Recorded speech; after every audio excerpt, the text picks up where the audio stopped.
What's up guys, UK Urban Prepper here, just here with a news update of what's going on around the world, how that can affect our preps. First thing, recently satellite images have come out showing hundreds if not thousands of people fleeing Gaza, trying to get south. I believe the Rafah crossing's closed, but you could just see the scale of that just there. It doesn't even look like people. Obviously it's a satellite image, it's small, but you can see the mass proportion of people through there, just trying to get out of the conflict, out of the way, especially after Israel have just warned by leaflet dropping. So they dropped loads of leaflets all down the south saying get out now, we're coming. So they're clearly not stopping at north, they're going to go through the entire country. Palestinian media has reported that Hamas leader Ahmed Bar was killed as a result of his wounds as a result of an Israeli raid. So some of the leadership taken down there so far. This image comes from central Gaza. At least 18 people were killed after a series of Israeli strikes that hit buildings in the Nuseirat refugee camp in central Gaza late Thursday. That was reported on Al Jazeera. Hezbollah are also still launching rockets over the border there. So their intentions are to try and keep a proportion of the military occupied so they can't concentrate full force on Gaza and on Hamas. But I mean, clearly that's not really doing much for the Israeli. Have got them more than enough and more than capable of having the war on two fronts, especially when the northern border is just light attacks at the moment. So they've swept through northern Gaza pretty rapidly, and so I expect the end of what we know Gaza is as now by the end of next week. I don't think it'll be recognizable. I think Israel and the IDF will be in control of it by that point. Obviously, as long as nothing else escalates, and that's our fear as preppers, the escalation from that. So Hezbollah getting involved, which their leader's speech so far has been a bit like, yeah, we don't really want a war, and financially I don't think they can afford a war.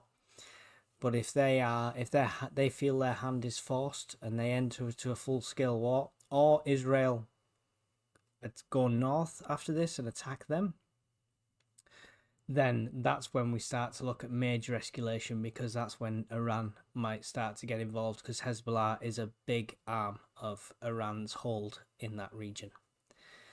So yeah, it's just getting worse and worse, tensions rising, and I feel like that is a tiny matchhead of becoming a massive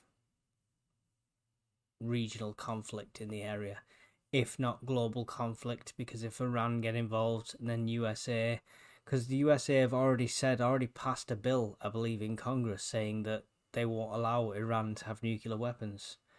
So I'm having flashbacks of, WMDs and moving in on Saddam for that. So is that just the reason USA needs for a preemptive strike on Iran?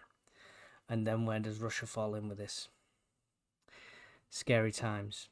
Tensions are also rising along the Russian borders. Estonia is putting anti-tank barriers up on the border crossing with Russia. So at Narva here, they're putting anti-tank blockades on the crossing from the border. I mean, you don't do that for no reason, right? I mean, do they know something, or are they just thinking, oh, look what happened to Ukraine, that can happen to all of us? The Finnish border guard are also adding barrier devices to prevent entry, and they say that's since Russia have changed their border policy. The Kremlin came out with a statement that was very saying basically you're making a big mistake, Finland, you're choosing the path of destruction, which is scary words. So yeah, this conflict is going global by the looks of things, so make sure you're prepared however you can. Elsewhere, we have the volcano in Iceland, very close to erupting now. There's a crack in the earth that stretches for 9 miles along Reykjanes Peninsula. Steam still rising from hot pipes and shattered by ground shifting after the earthquake. And the dangerous red zone, an entire neighbourhood has dropped by almost a metre due to molten magma building up beneath. I mean, I've been in a house that has subsidence because there's an old mine underneath, and that's scary how much, but a metre? That's a heck of a drop to know that there's magma under there. Iceland's Met Office has said magmatic gas has been detected at borehole in Svartsengi, signalling an imminent eruption of the volcano over the coming days. And that's with the town of Gridavink most at risk, but I believe most of it has been evacuated now, so the immediate loss of life should not be, hopefully none, but if not, hopefully not much. The effects on the rest of us, I mean, last time a volcano went up in Iceland, it might not have been as big as this one, but it disrupted all air travel, if you remember. Lots of flights grounded, and it'll all depend on which way the wind's going, and if this volcano erupts into a plume up into the air and into the atmosphere, because that's when them ashes and that gas can spread. So what we've got to do to prepare for that, well, just, keep an eye on it mainly. I don't think it'll have a direct impact on us here, just disruption to travel. And finally, our old friend the sun. And this is a very rare sight over the last 12 months, I tell you, because we're almost clear of sunspots. We've got them last two that are just on the end of their rotation, about to go out of sight. And there's none. I mean, there might be some that come round just as they disappear. There's a chance, but we've had 0 sunspotless days so far in 2023. But this could also mean the start of a solar minimum, with temperatures dropping. So always something to keep an eye on, whether it's a giant solar flare or whether it's not enough heat.